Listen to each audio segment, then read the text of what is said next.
Welcome to selfdiscoveryradio.com, where the orchard of wisdom is just ready for picking.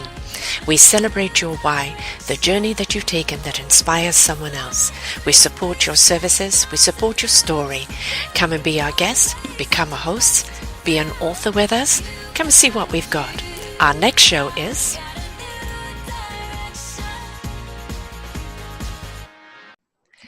Good morning, good afternoon, and good evening, everybody. Welcome back to another edition of Eco Solutions on our Let's Get Synced series. Another new series for you, the Let's Get Synced Roundtable. I'm bringing some wonderful people back that have been interviewed before, and we're putting them together to share even more wisdom. Today, it's about that beautiful empowerment consciousness of water with Yashi Nomoto and Robert Williams. This is going to be an awesome show, because what happens when you bring two powerful, wonderful, committed people together that really have a passion about what they have learned and how they want to help you understand it, understand water, the healing modalities of it, the energy of it, the power of it, and also the resources of it, and how we can learn to respect and see water in a totally different way. Understand you are 70% water, 90% brain water. That means any effect that you have on you, any negative, any positive, will change the water chemistry of your body. And if we don't believe that right now, you will by the end of the show. So let's dive right in. And I'm going to have each one of these wonderful gentlemen, please go back to the Let's Get Synced series and listen to their individual shows. They impart so much wisdom. This is, I think, my fourth or fifth show with Robert.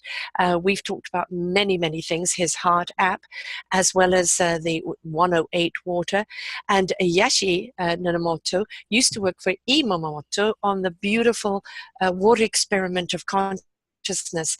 If you don't know what that is, 3 rooms, 3 waters. One was ignored. One was given negative vibrations, told it was a fool, negative towards it. Another given some form of love and affirmation. The water that was ignored, nothing happened in it. The water that was given so much negativity changed black, and the other water crystallized into a positive frequency.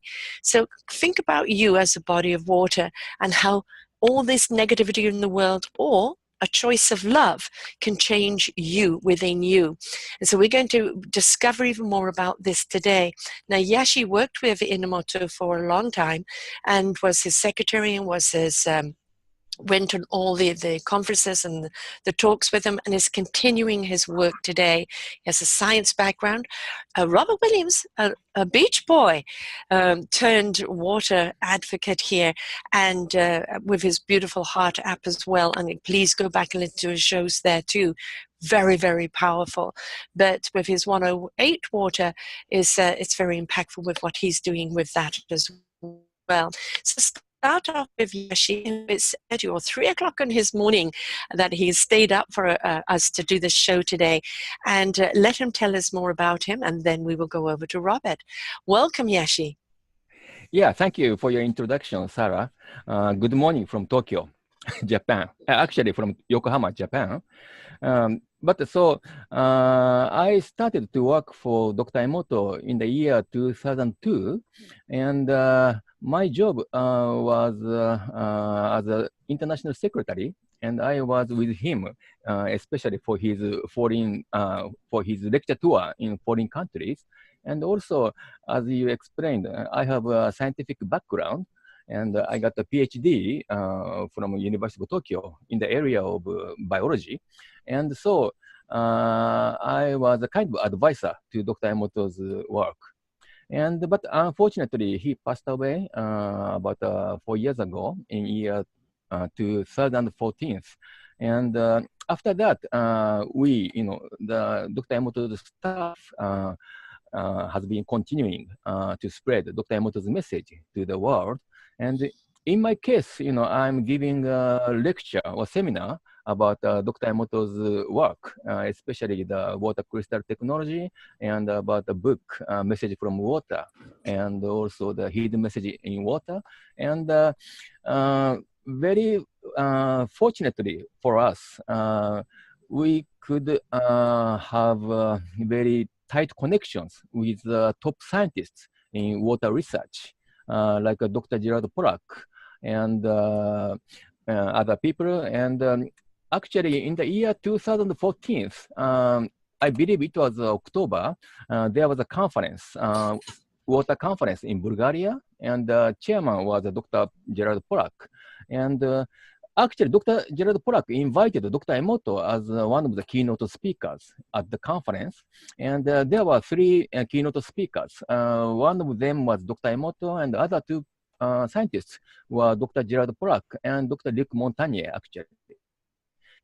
But unfortunately, just before the World Conference in year 2014, Dr. Emoto got very sick. So on behalf of Dr. Emoto, I attended the conference in Bulgaria, and I gave a keynote speech at the conference. And since then, we have had a very nice relationship with top scientists in water research, especially Dr. Gerald Pollack. And so after Dr. Emoto passed away at that time, I have been giving seminar and or lecture, not only Dr. Emoto's work, like water crystal technology, but also I'm explaining about the latest scientific research on water to the general people. And also I'm discussing about the relationship between Dr. Emoto's work and the latest scientific research. That's my job recently. And Good job. Yeah, my work. And very fortunately, again, the scientists, the really top scientists in water research, they are giving the evidence that the water have a memory, and also they are kind of proving that Dr. Emoto's intuition or Dr. Emoto's findings were scientifically true. So I'm explaining about this situation to the people. Excellent, wonderful, and I mean, that experiment is just so simple, but says so much. And Robert, your background, my darling, I mean, be here forever because it goes on very deep, your journey. But how about you tell everybody where you're at right now, especially with the 108 water? It's a complete joy to be able to talk about water in the context of consciousness, in the context of our own evolutionary pathway to higher states of consciousness. It's probably been around for a long time, since the beginning of you could say the beginning of sentience, or the beginning of understanding that, number one, what we eat and drink and breathe affects our bodies, affects our minds, affects our quality of life. More specifically, the special quality of water, which again has been known from for a long time from the indigenous cultures around the world. If I were to write a book, another book, I might call it the history of holy waters, because in one of my periods of research, we looked at all the different religions and the ancient civilizations and the ancient shamanic principles of their society. And we found that water held a key role in not only transferring healing information, such as the priest or the shaman would bless the water and help the people, or the water would be blessed in a larger sense for crops and for the health of a whole society. So you could say one possibility is that these traditions of including water associated with healing, associated with higher quality of life, associated with a quality of the society as a whole, it's just all been folklore and all just for some reason used, but not showing any results. The other is what the three of us and many others now understand, that water is more than just oxygen and hydrogen. It's more than just H2O. There's a particular quality of water itself that is interlinked with our own consciousness. And anything that can enhance our consciousness, and I could speak a little bit more how water does that, but anything that can enhance our own life, our own consciousness, can be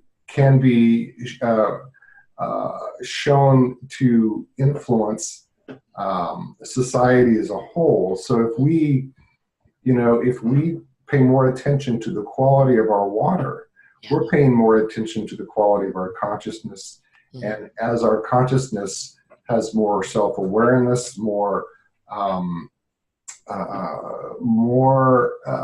you could say, more in tune with the laws of nature, more in tune with the higher potential of humanity, then we're looking at improved quality of life. We're looking at a direction where there's less suffering, there's less cruelty, there's less abuse, because the consciousness of the individual is not resonating with those tendencies. It's not resonating with those actions. And the key is in water, because water, as Yasu briefly mentioned, water holds memory, it holds information.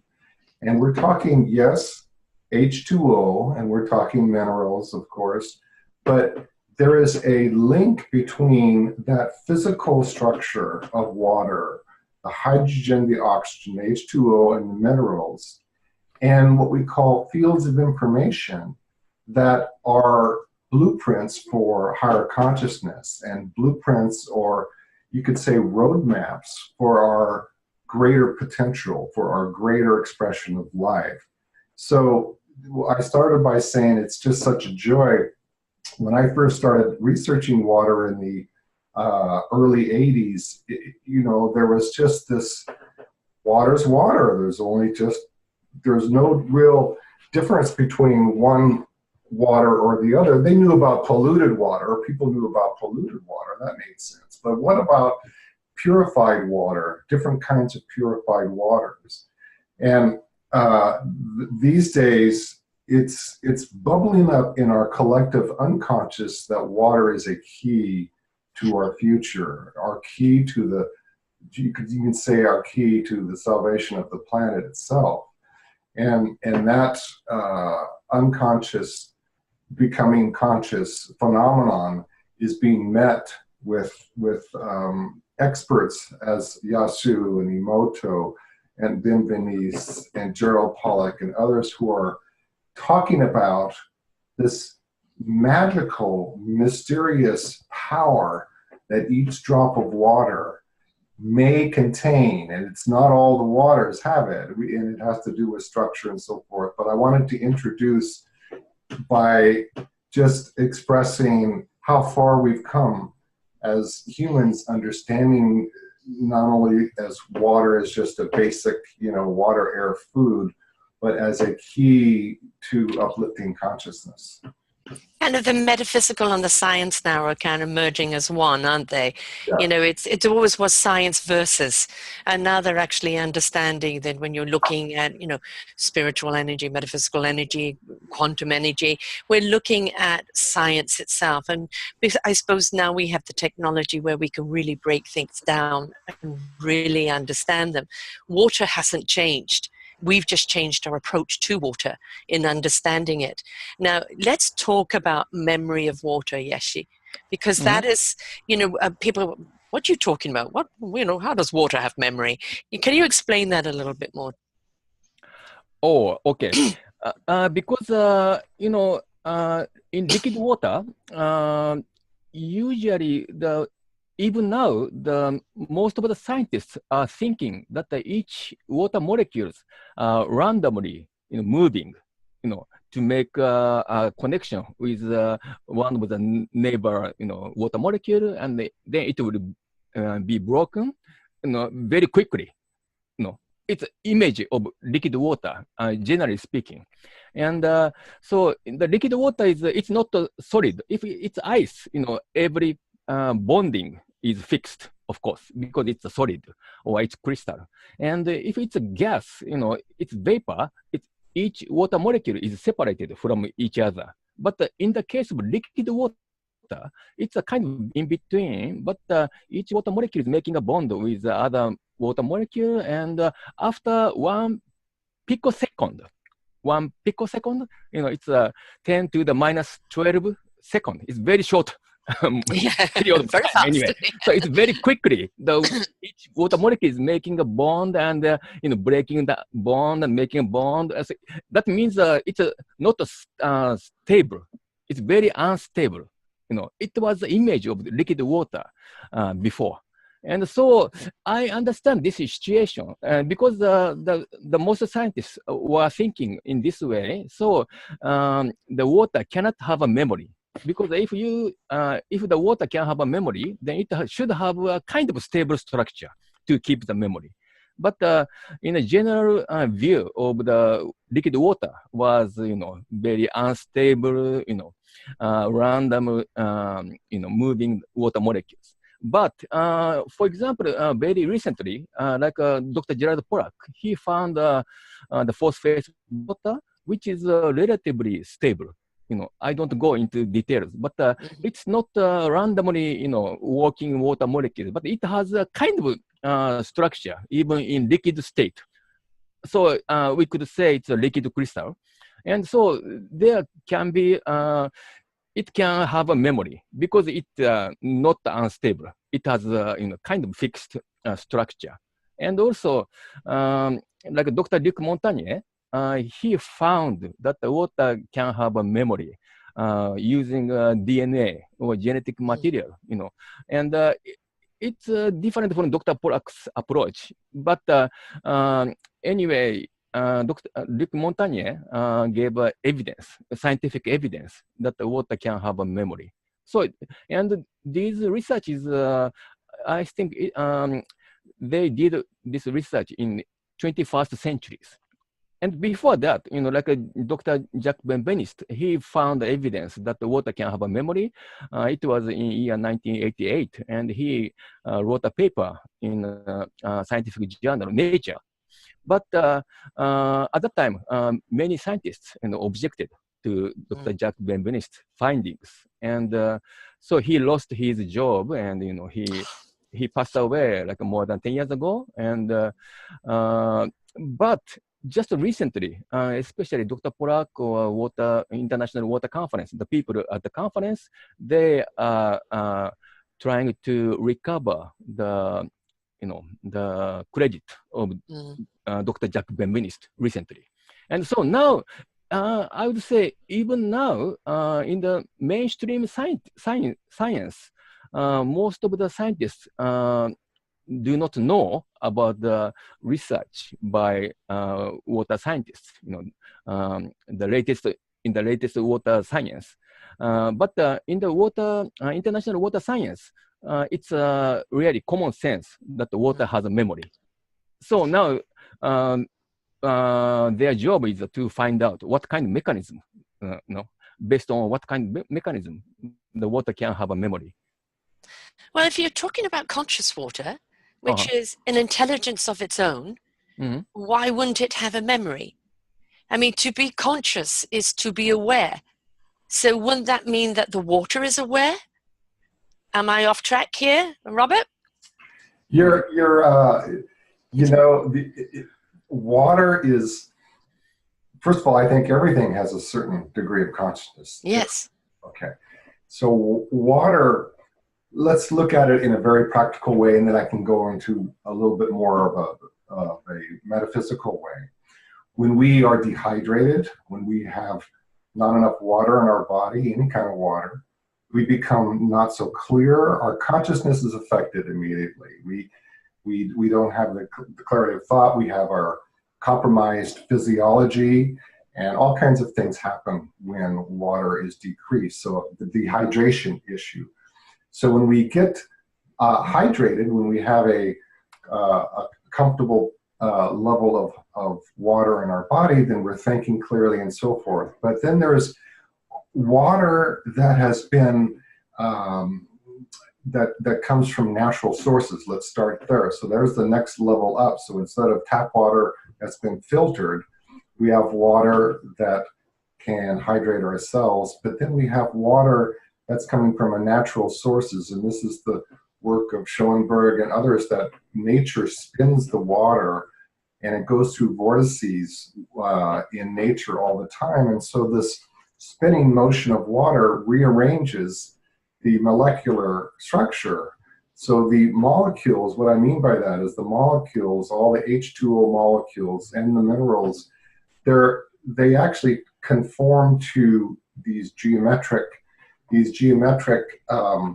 relationships that are profoundly beautiful. And so is that the crystallization that we see? Well, it's not exactly crystallization, but it's just the relationship of each of the molecules looks very, very beautiful and very coherent, as opposed to all over the place.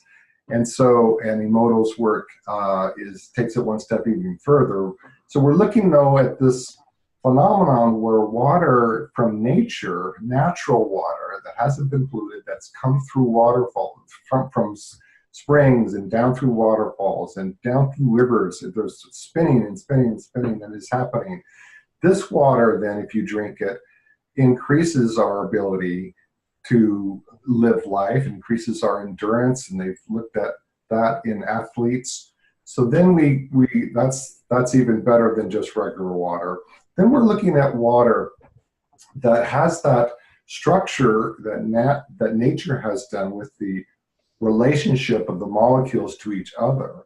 Then we're looking at water that is opening up, you could say, memory or information that's open, that's accessing information. Now, this is where crystalline structures come in, Sarah, and I know that Yasu knows about this. So working with Professor William Tiller at Stanford University for many, many years, he's a good friend of mine, and he used to teach at Stanford crystallography. He used to teach in a very conventional way how the earth makes crystals.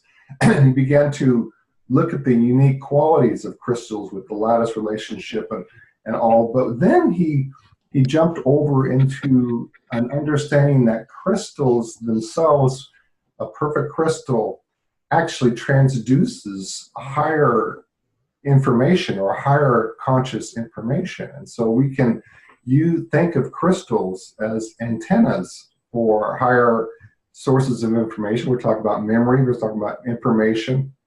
And indeed, the water in our body with the sodium chloride and the minerals, if it's this higher quality of water that first of all, we've got to get rid of the pollution before we drink it. Then we elevate the water to this level of structural relationship that emulates this crystalline phenomenon where a informational antenna is created.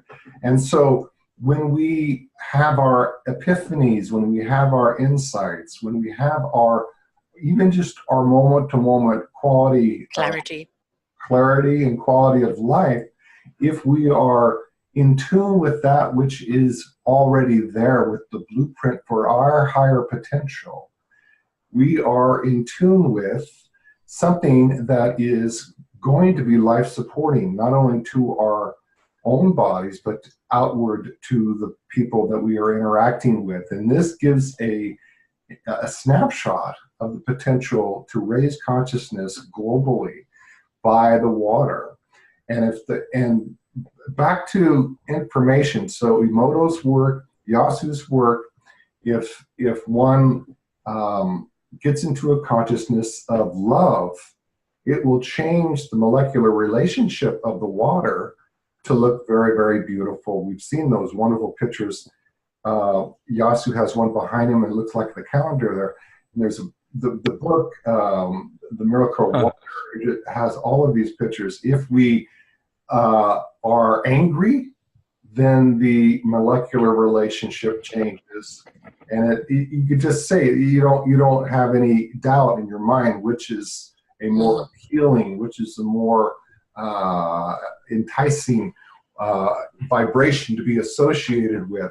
So not only can we drink water with this higher vibratory quality that is already transducing information of higher consciousness, and that's what we're doing, we're creating products and water processing devices that can bring the water that nature intended with these structural relationships, so that quite naturally the information that is in our essence, that is in our blueprint, is more available to us.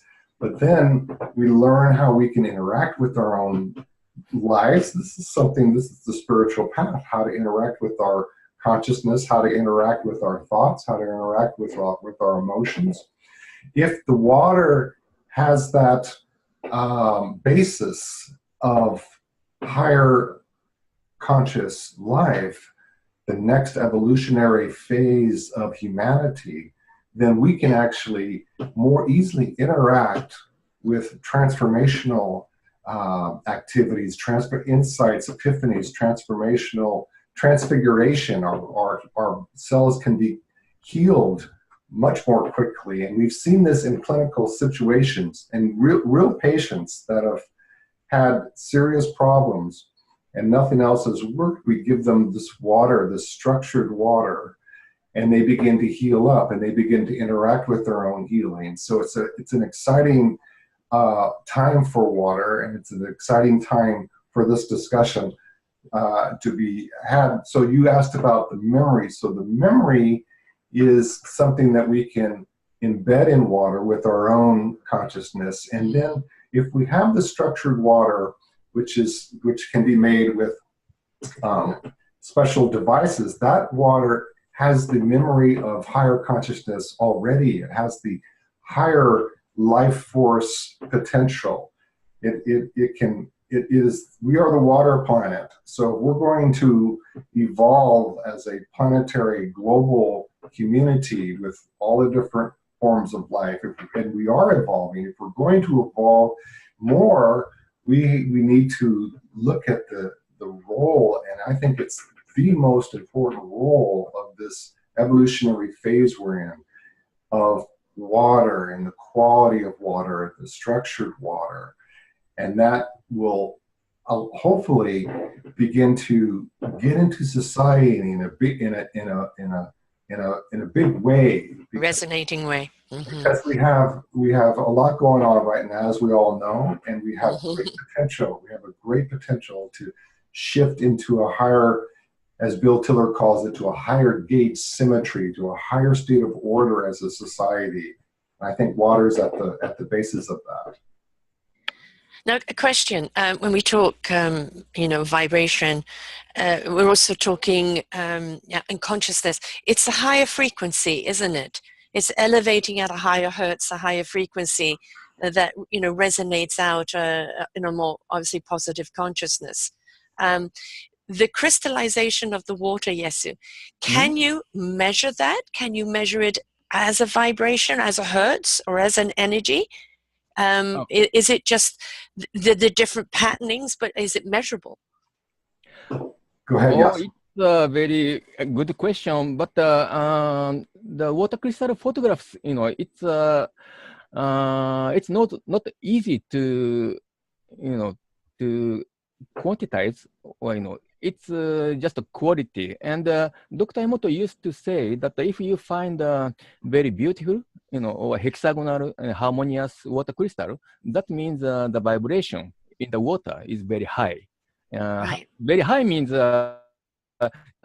harmonious with the nature. Right. If you find only broken, water crystals, the vibration is, kind of not harmonious with nature, or it's, destructive vibration. And so, it's about water crystal photographs, to answer your question, it's... They've never actually measured the water itself to see, or is that hard to do? I don't know. Yeah, we didn't do that so far, I think. Next experiment. In fact, actually, I would love you to go to the Bosnian pyramid and speak to Sam Yoshimaki and measure the water there, because they have found the water in the Bosnian pyramid so incredibly healing, and that it would be absolutely, really intriguing to know what the crystallization of that and the measurement of that, because it's been around for a very, very long time. But, you know, they have found that water to be absolutely incredible. Now, you get so many different patterns, different crystallization, a lot of hexagrams in there. Do you think that there's a common pattern that represents something in particular? Because you see obviously lots of different patterns, but they all seem to have a kind of a hexagram type look to them. Just only one thing I can talk, and which is it's Dr. Emoto's findings also, and usually it's a hexagonal. There are 6 points, but sometimes the one of the points or 1 or 2 of the points becomes like not this kind, but like this, right, opening up. Opening up kind, and it very similar to the form of this, both hands together. We say gasho, when we pray, we do like this, and so sometimes the one of the tip becomes like this, a little bit broken, and Dr. Emoto found that especially if we pray to the water, any prayer, then there is a tendency that we can find this kind of shape. So Dr. Emoto says this is the shape of prayer, and this is maybe just one thing I can remember. I can talk to you. Well, hexagrams is something that we see a great deal repeated in patterns in everything, isn't it? Robert, have you found this as well? I have.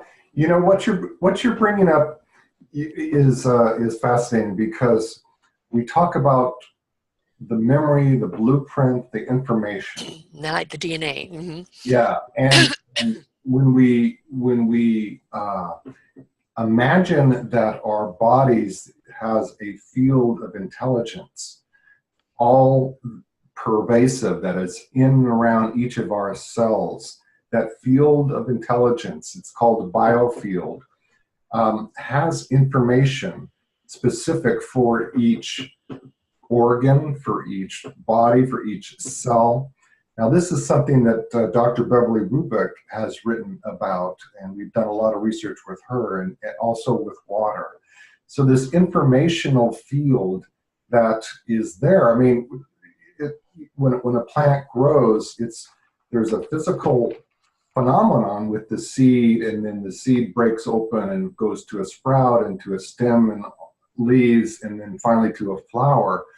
It's following subtle information, subtle fields that are like the blueprint that allow these amazingly huge transitions of form from the seed to the flower. There's almost very little relationship, and we see this constantly in nature, that these fields have been established for phase transitions, for the seed to go to the sprout, to the stem, to the flower, for humanity to grow from a zygote into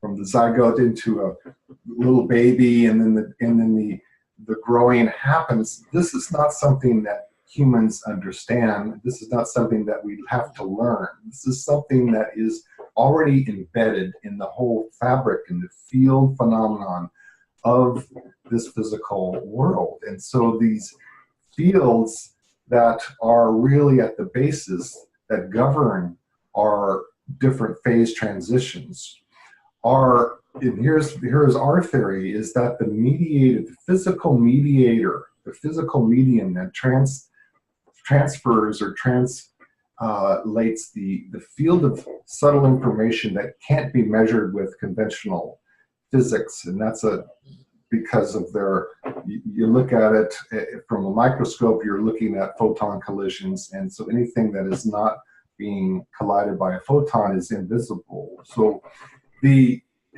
that's a whole conversation of itself, but we know, because we see growth in nature, we see these different phases, and we believe that water is the key information translator.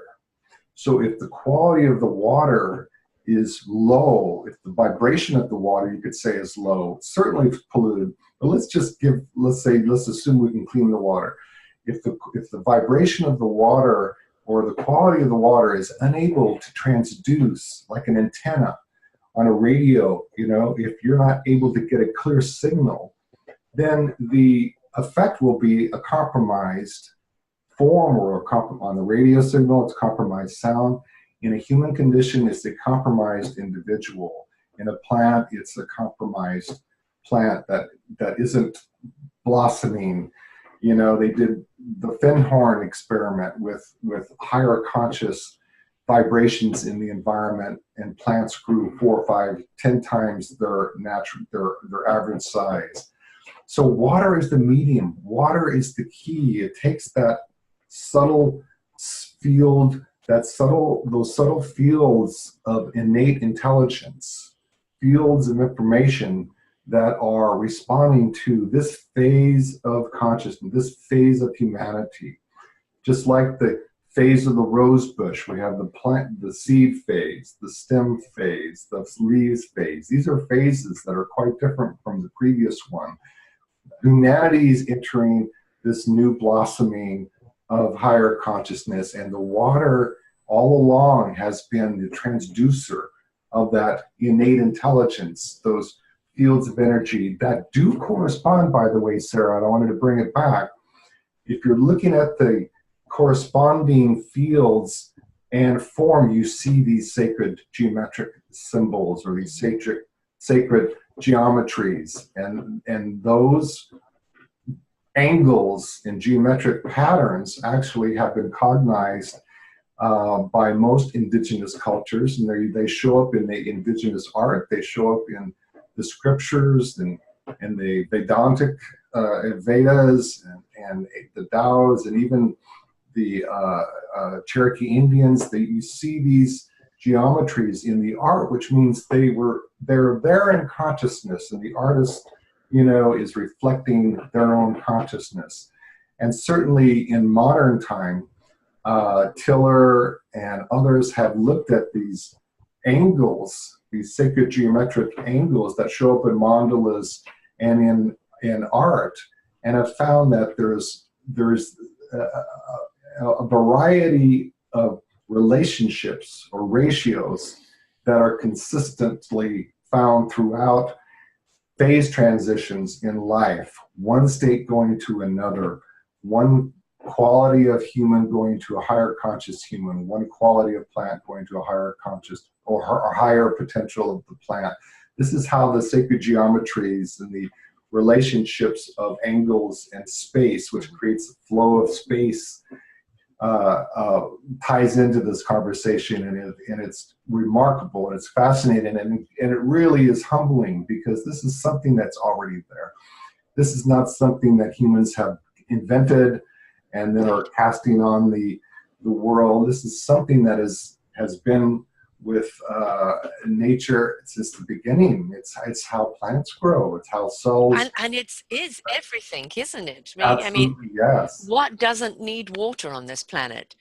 Everything needs to be fed by water. And if everything's being fed by this, hexagramic or, type of memory or intelligence, consciousness, then, and kind of coming back to the old Celestian prophecy, when you put good vibrations onto something, it grows bigger. So I think that consciousness is always there, as you can see evident from all the photographs, that has been taken, Yasu, all the different hexagrams. And it's really just a kind of a different language speaking to us, isn't it? A different level of consciousness that's coming through the message. May I talk about the evolution of life? Yes. Because it's I want to add to what the Robert told before, and which is because when we think about the water, of course, the water is like 70% of our body is water, and 70% of the surface of this planet is water. And also, without water, we cannot survive. So we think it's very important. But based on the scientific research recently, I think, but not only me, but also other scientists are thinking that water is maybe the most essential medium for the evolution itself, or for the life itself. From the beginning, I mean, and and also the most abundant atom or most abundant substance in the universe is hydrogen. Of course, hydrogen. In the sun or star, they have a lot of hydrogen. And also after the nuclear fusion, there will be a helium. So hydrogen and helium is the most abundant atom in the universe. But what is the third most abundant material in the universe? They say it's water. Okay, this means water is anywhere in the universe. And so at the beginning of the evolution, water may have a critical role to evolve, to start the evolution. Right. So yeah, the actual source, the actual life source opinion, itself. Yeah. My opinion, if you think about your body right now, it's very complicated. We have a genetic material, genetic system, and enzymes or cellular structure a lot. We have very complex, complicated structure. But at the beginning, maybe water and two elements in the universe. It's kind of start of this world. And water, light is giving information and giving energy. And water is receiving the information, receiving energy. Light, maybe I can say light is love, actually. The same thing, I believe. And so light is the heart, the soul. Yeah. I don't know if you can see. This is a hexagonal, like a Star of David. This up pointing triangle means yes, light. And down pointing triangle means water. Right. And here, information and energy. And anyway, so this is at the beginning of the universe, the water is receiving the message from the higher or from the God, or and so water is a passive role. Water has a passive role, and light has a active role. It's like a male and female. Yin yang. Thing in yang. And so after many years, like billions of years, now we have this body. But at the beginning, water is the most essential thing for the life itself. This is what I'm thinking right now. I completely agree with you. I mean, I'm a person that cannot stand stagnation. And so I'm an air sign. And so for me, I need to be somewhere where there's always a breeze or there's always something moving. And when you look at water, when it stagnates, it starts to break down, doesn't it? Starts to ferment, and then starts becoming, alignable with disease or whatever. When we think about consciousness, it's also something that can't stagnate. It needs to be constantly in flow. So air, water, and consciousness is always something that's in a fluid moment. And I think this is why it's always changing shapes and sizes and verifications of what it is as to what moment it is in that consciousness. Would you agree with my layman way of looking at it? Yeah. So in this sense, I'm talking that the water is very important. Right. It is our conscious intelligence, I think. Yeah, even the consciousness, or it started from water. The upside down, I mean, the water was there at the beginning. And in your Bible, in the Genesis, the second line of Genesis, it's talking about the water. The Spirit of God was hovering over the waters. And that's why they use holy water so much, right? As a representation of that. After that, the light appeared. After that, the heaven and the earth created. But before that, there was water, according to the Bible. So I think this is a non-dualistic, world at the beginning. And water also had a very important role at that time. Yeah, And and it after still that, does. we are now, the dualistic world. We are living in this dualistic world. But originally, water was there. I don't It know. was This is the first. same water, as we have now here. But anyway, I'm interested in this kind of thing. Robert, what do you say to that? I say we've really talked about one of the most important topics from a global perspective right now, and that we've identified our own lives in relationship to water, and we've talked about the potential of humanity to grow to its next level of evolution, which is we are ready for this. There's one might wonder, how can we connect and associate water with less suffering? And what we've talked about here is that our own field of intelligence, that is part of who each of us are, has the frequency, has the intelligence that knows not only how to sustain our own life, but how to sustain our communities and how to sustain each other. And not only how to sustain, but how to create a thriving society because of this connection that is, yes, invisible, but more and more realized within each of our lives.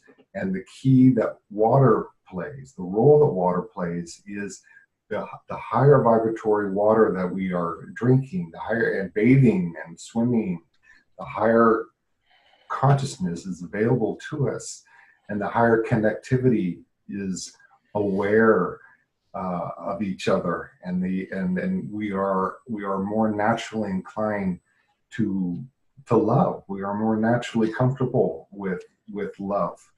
And I think maybe, before you go any further with that, yeah. I think one of the problems is people have looked at love here and awareness over there. And I think people are now awakening in their consciousness to being aware of what love really is. And that it's not something you go and seek, it's something that you are in your raised consciousness. Yes, it's like the blossoming. Yeah, the flower, rose, becoming the flower. The rose was always there, even at the level of the seed. It just Yes. hasn't been expressed. So now we're at this point, and water will be the key facilitator, the key The oxygen. birthing intelligence for these higher states of consciousness that we so feel in our intuitive hearts. I mean, people write songs about love, and love is thrown around all the time, and all you need is love, and yeah, really all you do need is love. But we've been conditioned as a society that love is something you go and seek, or you buy, or somebody else has. It's everything out there rather than being in here. So it's something about allowing ourselves to find that love, that blossoming within us, allowing that fluidity of that consciousness of that water to rise up within us. Because love is something rather like the flower that reaches for the sun. It needs to exude, it needs to blossom out, it needs to expand itself. And then when it connects with sunshine, it then resonates out. And I think we've got to stop being so afraid of love and look at nature and look at science, because the whole science of water is about that raising of consciousness into a love state. Now, why are we fighting this so much? Why are we arguing with it so much when we really do need to look at the fact that love is the vibration and the frequency we need to resonate out in order to really truly understand why we're here, how to treat each other, how to live in harmony with the planet, but also how to connect to that universal intelligence. So we have all the answers, we've always been given them, but it is our own head that gets in the way of arguing about it instead of stepping into it. because everything is that inside job. And a beautiful metaphor of the seed, you know, up the stem, the leaves, and then blossoming into the flower. Beautiful, you know, about the sun being the heart, the water being that soul consciousness of ignition, the yin, the yang. All the answers are here. So it is time for us to step up into that higher vibration, that higher consciousness, because only at that level are we not only going to be healing to the planet, healing to ourselves, but healing to one another. Because I think vibrationally, the planet is suffering from all our negativity. So it is up to every one of us to actually own that conscious journey, that awakening, and step into that love, because we are the solution that we seek. Anybody want to respond to that one? No, that's beautifully said, Sara. Yeah, actually, I would like to talk about Dr. Emoto's intention regarding the water crystal technology. And because, as you said, you know, if we say good thing to yourself or to other people, then it's not good, you know, of course. Even your thought or your emotion or your intention, we cannot see. But Dr. Emoto wanted to show, to visualize the effect of your, you know, bad emotion or good emotion or a bad word or a good word to you, not only to you, but to other people. So this is the purpose of water crystal photographs. Yeah. You know, by Dr. Emoto. And actually, because when I talk about the water crystal technology, you know, many people, especially like people, religious people or indigenous people, they they have known about this Yes. fact, of course, you know, for many years. But they usually say to Dr. Emoto, "Oh, thank you very much for visualizing, you know, this fact." And verifying, Yeah. you know? It's because actually when you look at those crystals, it's almost like each one of those crystals is like the little speck of snow that comes down, isn't it? Because snow is very much of a crystallized of water, is it not? Yeah, that's right. Yeah. Because actually, from snow crystals, Dr. Emoto got an idea to freeze the liquid water to observe the water crystal photographs. And so we need people that are inquisitive in the world, because it's always been here. All the answers have been here, but we've all tried to look at it from a limited point of view. And unless we bring the metaphysics, the spirituality, the consciousness and the science together and all dine at the same table, it is not any one is more right than the other. It's just a different understanding of the whole. And I think what we are seeing with a lot of scientists today is that opening up to, this is the piece that I have. This is the piece you have. But when we put it together, we have the clarity. You know, you work a lot with scientists, Yasu. Are you seeing more scientists opening up to the consciousness that's within water, or are they still trying to kind of seek it only from a scientific point of view? Consciousness in water? Yeah. I mean, just the whole idea of it, you know, because they've got to find the science behind it, you know? Yeah. But just one episode, you know, one scientific research I remembered, which was by the Lance Pauling. You know, he got a Nobel Prize twice, and he found the structure of proteins many years ago. And he did a very interesting experiment many years ago. You know, it's about the anesthesia, you know, general anesthesia. And in general anesthesia, they use xenon. Is the correct pronunciation? Xenon, Xenon. It's a gas, inactive gas. And this gas will make you into general anesthesia. But probably, I'm not sure right now, but they didn't understand the mechanisms why xenon can bring about general anesthesia. But Lance Pauling, he suggested, I think, that this xenon can break the molecular structure or the like a cluster structure of water in your brain. You know, the xenon is very inactive, so it doesn't make a bond with other, you know, material like that. It's very inactive, you know, xenon. but still it has a effect of general anesthesia. So the one possibility is that this xenon just broke the water network inside the brain cells so that the patient lost consciousness. That means, the water has, something to do with the consciousness itself. Right. This Yeah. is a very direct, a kind of direct evidence, scientific evidence that consciousness might be based on water. Right. Yeah. Robert? It's an exciting time. It's an exciting time for all of us, and I wanted to reference two scientists, Dr. Beverly Rubik and Professor Rustin Roy. What they've collectively, they have been looking at waters from famous healing places like Lourdes and some of the healing mountains in Asia and Japan, Mount Shasta, and they're finding that the reason why they're called healing waters, particularly Lourdes, because there's so many documented cases of people that are drinking that water and showing health improvements, if not miraculous healings. So what they were interested in is the molecular structure. Is there a real physical difference between those waters and the waters that we generally drink?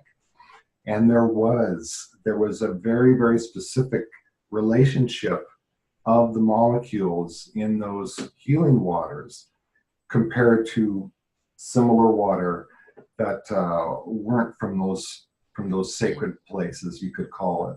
So again, nature has those potential vibratory fields that can be carried through water into our own consciousness, into our own physiologies, and then our own physiologies have the ability to self-heal. And so this is like a sympathetic resonant pick-me-up for our own self-healing. And so that's our next step, is to create waters that have this quality of, you could say, higher vibratory water, Right. higher conscious water that's structured as nature intended it to be, to Water with love. water with love. Very well said. And probably the most important part of this whole conversation is that we're rediscovering love. We're taking love from a something that we want over here, and we love that thing, and so we're going to we're going to evolve from that to a state of consciousness that is self-sufficient, that is freely radiating out love without anything expected in return. And that quality of love, if we get enough of those love sources on the planet, then there will be a mass transformation, a very quick evolutionary jump. It just has to be, because that's the nature of this kind of love that we're talking about, is that it not only loves and allows and is free from its own needs and fear, but it also perpetuates the other qualities of our intellects and consciousness to come up with solutions to problems. So in a very, very fascinating way, love can heal, love can solve problems, because from the quality of the heart, from the quality of the heart, as that love goes out, it frees up our own clarity and the insights of these fields of information that have been latent for maybe millions of years, that people begin to tap into and solve these major global issues. And yes, love, water, our own consciousness, and this beautiful planet we're on. Well, you've heard me say it before in other shows with you, Robert, about the knowingness, because I'm always spouting off about the knowingness, and it's coming to your divine consciousness. Have it resonate with your heart, lifting your spirit into action, so your mind will know what it needs to know at the time it needs to know it. And that's the knowingness. That's all you need to know right now. And if we get out of our head intellect and go into our conscious heart and spirit intellect, we will actually understand the true purpose of love, ignite it in our heart and consciousness, and become the love we seek, and not worry about tomorrow. You know, what you do today is already seeding tomorrow. It's not about what you're doing, it's about who you're being. And are you being love? Have you stepped into a consciousness that has elevated your own frequency? Have you stepped into a state of self-love, that you exude that love and that passion for who and what you are being out there? That, I believe, is when our own water elevates, our own water starts reaching up those higher levels of purity, higher levels of consciousness that not only brings us better health, brings us the clarity we need, but then allows us to resonate out, ripple out that love and elevate everyone else, because inspiration begets invitation. So we have to understand, I'm sorry folks, I'm saying we have to, because we do, we have to understand that stepping into our consciousness and our heart is our yin and yang. It is our sun and our water. You know, a lot of people talk about grounding. Oh, wonderful. Right now, you need to go with the flow of the consciousness of the water. You need to trust the warmth of the sun and let it ignite the purity of that water into a higher consciousness, because this is at a time period in our evolution as mankind here on this planet that we need to evolve. It's time we grow up and step in and ignite into our consciousness. It's been inviting us since the beginning of time, and we've been very slow to learn. Now let's get out of the head, get out of the flight. Let's step into the love and the consciousness and go with that flow. Trust that constant fluidity of water and air and love, and we will actually find our presence is so much better in our own lives and in the lives of others. Beautiful. Beautiful. So love and water are the same thing, aren't they? They're the warmth, you know, the kind of the flame to the water that just gets it boiling up and exuding out. Oh, and Sarah, just I wanted to tell about the connection between water and love. You know, because this is also the because we would say that this water is polluted, or this water has a high vibration or low vibration, like that. But you know, yet another view of water, according to the another view of water, water does not change at all. You know, water allows the other material or contaminant to be dissolved in the water. Water does not change at all. It eliminates. Yeah, it just other material is just dissolved in the water. Right. Or water can absorb low vibration or high vibration, but water does not change. So in this sense, I think the water is unconditional love. It's accepting anything, you know. So yeah. Yes, I mean, unconditional love. The moment you start putting a condition on love, you've lost the meaning of it completely. Yeah. Now, Robert, just talk a little bit about your wonderful 018 and, what it, because basically I think that's the love injection into the water, isn't it? Yes. So we're in the phase of collaboration. We're seeking others like you, Yasu, and others that are having this idea that water can make a difference. And so we're not limited to one product or one company now. We're looking for a collaborative venture. And so we're in the process of making connections and creating a network of the water agenda, or the consciousness of water. And there's other people that I'm working with that are behind this. So that's the phase we're in, because water is too big of a, too big of a project just to have one product or one group of products. Yeah. So we're looking at it more of a global response to this phase of evolution we're in.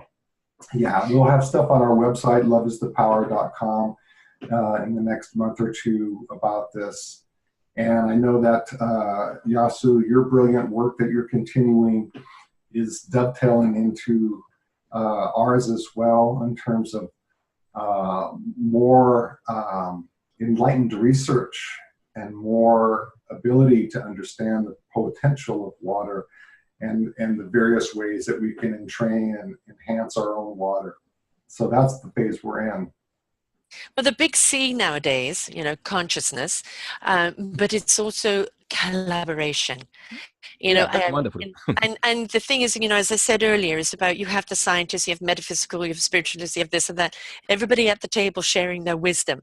It's not mine is more important than yours. Mine is, you know, the only answer.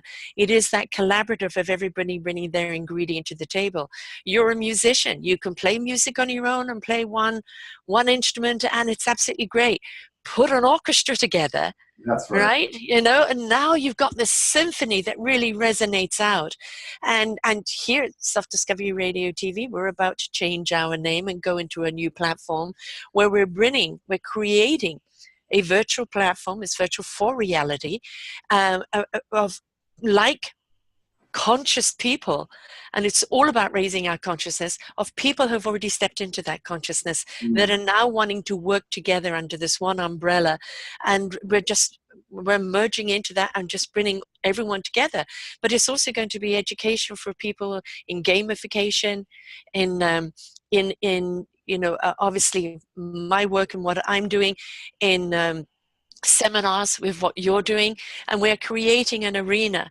But this arena is only for the people that have decided to step up into their consciousness and have something to share, for the people who are seeking to ignite their consciousness and looking to understand how to do that. So that's my next platform coming up in the next few months, and it's all putting everything under the umbrella so we have that same energy force there, you know, constantly propelling around, constantly fluidly moving forward, igniting us all, because we've all got an ingredient for this dish. And you know, and it's about serving it up, serving the buffet up, and having everybody partake in it. Wonderful. So I'm really glad you two have met. You know, I know that I've also introduced you to Fife, which they want to speak to you. Yeah, so they actually have a vibrational machine, that one that changes the hertz of actually the land you're living on. There is another aspect of it, another ingredient of it. And the thing is, every single one of these things has their own uses, has their own way of helping and igniting and just expanding that orchestra of life. And it's absolutely wonderful. So I thank you both for coming here today and sharing, because a lot has been said here today scientifically, understanding that consciousness and science are the same thing, and understanding that the heart is at the heart of it. Right? And to ignite that heart is to ignite our consciousness, is to ignite our action, and to ignite our frequency into making our lives and this world a better place. So I thank you both. Thank you very much, both of Thank you, you, Sarah. for coming here today and sharing. Sarah and Robert, thank you very much. Yeah. It's been absolutely wonderful. Yes, how do people get hold of you, loves, if people want to reach out to you? Oh, it may be my email address. And shall I tell the email address? Yes, and please spell it. Yasuyuki, Yasuyuki dot Nemoto, Nemoto, @hado.com, hado.com. Yasuyuki, Yasuyuki dot Nemoto, hado.com. Excellent, wonderful. And of course, you'll find it here on the YouTube, and you'll find it on the blog. And Robert, again, how people get hold of you, love? Loveisthepower.com. Loveisthepower.com. And of course, all you have to do is just put Robert Williams in here at selfdiscoveryradiotv.com and you'll see all the shows I've done with him. This is another one added. And I invite you to go and look at the Let's Get Synced series. I have interviewed some awesome people like Yashi and Robert. And now we're bringing the roundtables together, bringing wonderful minds together. And there's a lot more to come. And these are people who have stepped into consciousness. They're business people. They're people that are working on new government laws. They're people that have stepped up into changing whatever we need to do to change our consciousness, and they're from around the world and they're doing extraordinary things, and the key word is the consciousness. The key word is that ignition. So please come and listen to the Let's Get Synced series as well, and you're going to find some awesome people there. Thank you so much, gentlemen. Yeah. Love to both of you. Love to you, Sarah, and to you, Thank you. Yasu. Thank you very much. And Sarah, until Robert, next time. thank you. Thank you so much. And until next time, folks, it's bye for now.